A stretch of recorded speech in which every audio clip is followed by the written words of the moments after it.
Baik, bismillahirrahmanirrahim. Assalamualaikum warahmatullahi wabarakatuh. Perkenalkan, nama saya Supriyati. Nomor induk mahasiswa saya 171350021. Saya akan mempresentasikan tugas dari mata kuliah kajian naskah sejarah, di mana saya di sini mengambil tugas yaitu berupa review buku dari Hikayat Merong Mahawangsa, di mana Hikayat Merong Mahawangsa ini saya hanya mengambil satu bab saja. Buku ini ditulis dalam versi R.J. Wilkinson, bab satunya, yang diterbitkan pada tanggal 27 Desember tahun 2018 dengan kerjasama pihak perpustakaan Tun Sri Lanang University Kebangsaan Malaysia, yaitu di mana pada bab 1 ini diceritakan bagaimana tentang Raja Merong Mahawangsa dapat mendirikan sebuah istana atau kerajaan di suatu daerah yang baru saja dia ditempati. Semoga bermanfaat. Dalam buku Hikayat Merong Mahawangsa yang bab pertama ini menceritakan tentang Raja Merong Mahawangsa, di mana Raja Merong Mahawangsa ini dulunya bukan seorang raja, melainkan seorang yang mengabdi pada kerajaan Rom. Di dalam buku ini dijelaskan tentang sikap Raja Merong Mahawangsa atas keperkasaan serta kehebatannya menjadi seorang raja di kalangan bangsa Gergasi dengan nama Kerajaan Langkasuka. Nah, jadi nanti Merong Mahawangsa ini merupakan seorang raja dari Kerajaan Langkasuka, di mana Kerajaan Langkasuka ini merupakan sebuah wilayah yang dibangun oleh para bangsa Gergasi atau bangsa-bangsa yang berbeda dengan dirinya. Karena kan kalau Raja Merong Mahawangsa ini merupakan orang yang berasal dari benua Roma itu atau kerajaan Rom. Selain menceritakan tentang keperkasaan dan kehebatannya Raja Merong Mahawangsa ini, ternyata buku ini juga menceritakan tentang suatu adat istiadat yang memang sudah menjadi kebiasaan antara kerajaan yang satu dengan kerajaan yang lain, tepatnya sebelum mereka menganut ajaran Islam. Jadi adat istiadat yang telah berlangsung lama antara kerajaan Roma dengan kerajaan Cina ini, yaitu adalah tentang adat perjodohan antara putri kerajaan dan putra kerajaan. Jadi di mana pada buku ini juga diceritakan tentang perjodohan antara putri kerajaan benua Cina dan putra kerajaan Rom sebelum negeri Kedah menjadi Islam. Saat negeri Kedah sebelum Islam dipimpin oleh Sultan Muazzam Shah Ibnu Sultan Muzaffar Shah Sri Paduka Sultan Muzaffar Shah I ini merupakan Raja Hindu terakhir dan Sultan pertama Islam negeri Kedah. Nama Sultan Muzaffar Shah ini sebelum memeluk Islam adalah Sri Paduka Maharaja Durbar II atau Raja Praong Mahawangsa. Disinilah dijelaskan bahwa jika seseorang sudah jodoh, akan sejauh manapun lautan ditempuh, ia tak akan pernah hilang, sekalipun diberi cobaan yang bertubi-tubi. Berikut cerita garis besar dari buku Hikayat Merong Mahawangsa, yang dimana saya hanya mengambil dari bagian bab 1 saja tentang Raja Merong Mahawangsa. Jadi dalam buku ini dijelaskan juga ternyata sebelum Kedah menjadi kerajaan Islam, ternyata pada zaman itu juga bertepatan dengan zaman Nabi Sulaiman alaihi salam. Kita ketahui bersama bahwasanya Nabi Sulaiman alaihi salam ini diberikan kelebihan atau mukjizat oleh Allah Subhanahu wa taala berupa kekuasaan atau kekayaan yang sangat luar biasa serta mampu memahami serta mengerti dari semua jenis bahasa yang ada di alam semesta, baik dari binatang, tumbuh-tumbuhan, angin, dan yang lainnya. Saat itu ada dua kerajaan besar di benua Cina dan di Roma. Nah, di mana dua kerajaan ini memiliki sebuah kesepakatan untuk menjodohkan putra-putri kerajaannya, di mana kerajaan Roma memiliki seorang putra dan kerajaan Cina memiliki seorang putri. Saat itu ada seekor burung Raja Wali yang bercerita kepada burung Garuda bahwasannya mereka keduanya akan dijodohkan. Nah, saat itu burung Garuda ini berkata kepada burung Raja Wali, apakah itu semuanya benar? Kata burung Raja Walinya, silahkan tanyakan saja kepada Nabiullah Sulaiman alaihi salam. Nah, saat itu pun burung Garuda segera menghampiri Raja atau Nabi Sulaiman alaihi salam dan dia bertanya kepada Nabiullah, "Hai Nabiullah Sulaiman alaihi salam, apakah benar kedua putra-putri dari Raja Rom dengan Raja benua Cina akan dijodohkan? Bukankah mereka berada di jarak yang sangat jauh? Bukannya mereka bukan jodoh?" Tanya burung Garuda. Nabi Sulaiman pun tersenyum dan mengatakan, tentu saja mereka berjodoh, karena sesungguhnya jodoh itu tidak melihat dari jarak jauh atau hubungan dekat di antara keduanya. Burung Garuda pun menyanggah, tidak mungkin, karena mereka itu berada di sebuah pulau yang sangat jauh jaraknya. Apa mungkin mereka jodoh? Tidak mungkin. Jika memang seperti itu, untuk membuktikan itu, izinkan saya agar menggagalkan rencana mereka. Pasti mereka bukan jodoh. Nabi Sulaiman pun menjawab, silahkan, perbuatlah sesuka hatimu terhadap mereka. Burung Garuda ini melakukan penculikan atau membawa putri serta dayang-dayangnya ke Pulau Langkapuri ini karena perjodohan itu sudah disetujui antara dua kerajaan itu. Akhirnya para menteri dari kerajaan Roma itu mengutus dan mempersiapkan semua kapal-kapal lautnya untuk menyeberangi lautan sehingga mampu mencapai kerajaan benua Cina untuk mengantarkan putranya melamar putri dari kerajaan Cina. Nah, saat itu ternyata di kerajaan Roma ini sangat terkenal dengan yang namanya Raja Merong Mahawangsa, atau dulu itu namanya Merong Mahawangsa saja karena dia belum menjadi seorang raja, di mana Merong Mahawangsa ini memiliki sebuah kepribadian yang sangat baik, gagah berani, serta setia kepada seluruh keluarganya. Jadi dari situ akhirnya dia dipercaya oleh Raja Roma untuk mengantarkan anaknya melamar putri kerajaan Cina.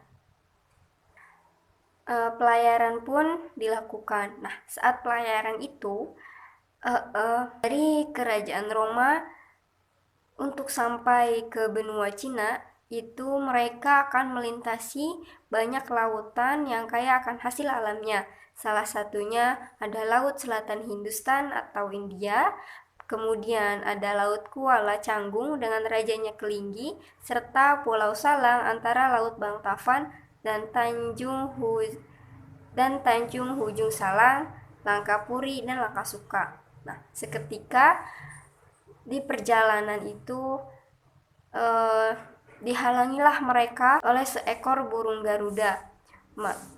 Semua orang berhamburan menembakkan semua panah-panah, semua meriam-meriam untuk menghalau serangan-serangan dari burung Garuda. Peperangan itu terjadi hari demi hari sehingga suatu hari burung itu tidak menghampiri mereka lagi, dan akhirnya atas keputusan Mero Mahawangsa mereka berpisah. Kapal yang dinaiki oleh putra raja itu berlayar ke Tanjung Hujung Salang, yang dimana merupakan dekat Pulau Langkapuri, dan disitulah kapalnya hancur dan banyak orang yang meninggal, terkecuali putra Raja Roma yang terhempas ke pinggir sungai. Di lain sisi, rombongan atas kapal layar yang dinaiki oleh Mero Mahawangsa ini singgah ke sebuah tempat yang kaya akan rempah-rempah, dan mendaratlah mereka. Tak lama, saat mereka mendarat, datanglah kaum Gergasi menghampirinya. Tak lama kemudian, bercakap-cakaplah mereka hingga sampai di sebuah tempat yang hendak dibuat menjadi sebuah kota serta istana untuk para bangsa Gergasi. Nah, akhirnya saat Mero Mahawangsa ini mendengar kabar bahwasannya kapal dari pasukannya yang membawa pangeran dari kerajaan Rom ini dihempas oleh burung Garuda itu, akhirnya dia menjelaskan bahwasanya ia hanya meminta untuk ikut bersinggah sampai ia menerima kabar tentang keadaan pangerannya itu. Akhirnya karena dari sikap dan bahasa yang lemah lembut, para bangsa Gergasi menerima Mero Mahawangsa serta para punggawa serta para menteri yang berada di kapal dia. Tak lama setelah itu, selesailah bangunan yang dinamai Langkasuka ini, yang dimana dibuat oleh para bangsa Gergasi. Dinamai Langkasuka ini sebab dalam proses pembangunan diiringi dengan makan dan minum dan bersuka-sukaan. Jadi sesungguhnya mereka para bangsa Gergasi ini mendirikan sebuah istana itu dengan sebuah kesukacitaan atau kesenangan. Jadi nggak ada beban dalam membangun sebuah istana itu. Nah, tetapi saat istana itu sudah berdiri megah, mereka bingung karena tidak ada seorang pemimpin yang dapat mereka percayai. Nah, akhirnya karena Mero Mahawangsa ini mampu merebut hati para bangsa Gergasi, akhirnya Mero Mahawangsa ini diangkat menjadi raja. Tak lama setelah itu, ternyata Raja Mero Mahawangsa ini termasyhur ke seluruh penjuru, di mana setiap hari semakin banyak saudagar yang berjual beli di tempat itu, baik dari Pulau Langkapuri, pulau asing yang lain, orang-orang asing yang lain. Mereka semua berdagang di sana, karena pada dasarnya di pulau itu para bangsa Gergasi memiliki sumber daya alam yang sangat banyak, yang sangat melimpah, berupa sumber daya alam yang diperbaharui ataupun sumber alam yang tidak dapat diperbaharui. Kemajuannya terus berkembang hingga setiap hari, setiap bulan, setiap tahun rakyatnya semakin bertambah. Saat kejadian itu berlangsung megah antara Raja Mero Mahawangsa dengan bangsa Gergasi, di lain sisi keadaan putra Raja Rom ini ternyata dia tidak tewas dalam kejadian itu, melainkan ia terlantar di sebuah hulu sungai, di mana sungai itu berada di pulau bernama Langkapuri. Nah, Langkapuri ini bisa teman-teman ketahui bahwasannya merupakan sebuah pulau yang dimana tempat putri dari kerajaan benua Cina ini disinggahkan dengan keadaan yang buruk rupa, parasnya tak terlihat, badannya sungguh kering, dan karena kan namanya terhempas ya, jadi dia nggak makan, nggak minum gitu. Akhirnya dari keadaan itu ia dibantu oleh dayang-dayang dari putri itu. Akhirnya dia diajak ke Pulau Langkapuri dan ditempatkan di sebuah gua, dan disitulah pangeran itu diberi makan, diberi minum, serta diberi pakaian oleh putri dari benua Cina ini. Setiap hari semakin pulihlah kondisi pangeran dari kerajaan Roma ini. Ternyata hari demi hari keadaan sang putra raja itu semakin membaik, hingga putri ternyata jatuh hati padanya, dan mereka saling menyayangi satu sama lain. Nah, dari kejadian itu ternyata burung Garuda pun menghampiri Nabi Sulaiman lagi. Dan Nabi Sulaiman bertanya, "Hai burung Garuda, apakah benar apa yang terjadi di antara keduanya?" Ternyata burung Garuda ini sudah mengetahui bahwasannya mereka berdua saling mencintai.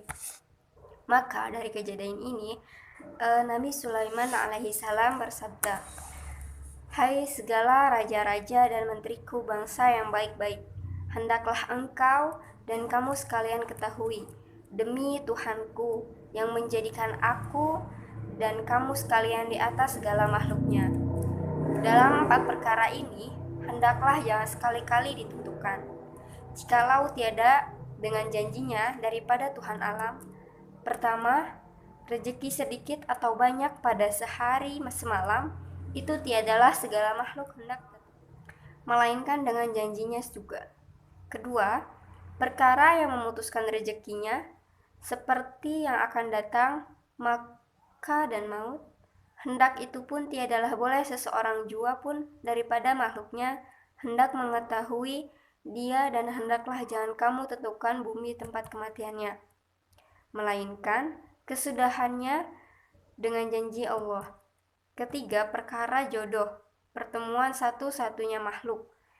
Jikalau berhimpunkanlah seisi alam dunia ini daripada segala bangsa yang dijadikan Allah Ta'ala hendak menceraikan, tiada akan dapat hendak diceraikannya, melainkan dengan kehendak Tuhan yang menjadikan sekalian alam jua dengan janjinya. Keempat, perkara perencanaan yang sudah sampai waktu. Nah, jadi dalam hikayat ini lebih condong kepada bahwasannya dalam hal yang sudah ditakdirkan oleh Allah atau qadarullah itu kita tidak bisa merubahnya dengan bagaimanapun caranya, karena sesungguhnya qadarullah itu sangat kuat dibandingkan dengan usaha kita. Namun saat kita mau berusaha, saat kita mau bekerja keras dengan semaksimal mungkin, pasti Allah akan memberikan kemudahan serta jalan dalam melakukan segala sesuatu. Ingat, qadarullah yang tidak dapat dibantah adalah rezeki, jodoh, dan kematian. Namun, qadarullah yang dapat diusahakan oleh manusia, yaitu menjadi pribadi yang lebih baik, mendapat kesuksesan di dunia, mendapat kesuksesan di akhirat, serta memperoleh apa yang ia inginkan di dunia gitu. Jadi Merong Mahawangsa ini tidak ada yang tidak mungkin selagi dia mau berusaha dan menjalankan sesuatu dengan keikhlasan serta pengabdian yang sungguh luar biasa. Nah, mungkin hanya itu yang dapat saya sampaikan. Kurang dan lebihnya mohon maaf. Semoga bermanfaat. Wassalamualaikum warahmatullahi wabarakatuh.